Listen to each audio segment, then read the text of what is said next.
مر وقت طويل على آخر فيديو القناة، يمكن شهرين 3 أو أكتر.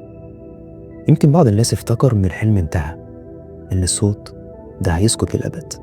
كان الحقيقة أنا ما غبتش، أنا كنت بتحضر، كنت بتعلم وباخد ضربات وبقوم من جديد أقلع.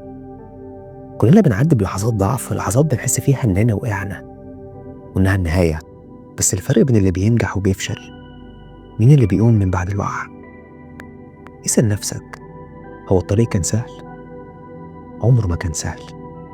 الطريق الصعب هو اللي بيصنع الرجال، هو اللي بيبني شخصياتنا، هو اللي بيخلي حلمنا يستاهل.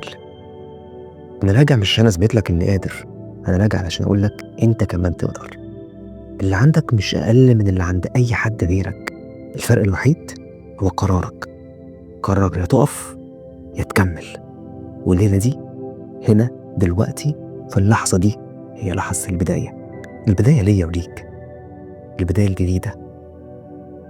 فمن النهاردة مفيش تراجع، من النهاردة هتلاقي هنا القوة، إصرار، طاقة. وصدقني الرحلة دي لسه بتبدأ. خد بالك من نفسك. سلام.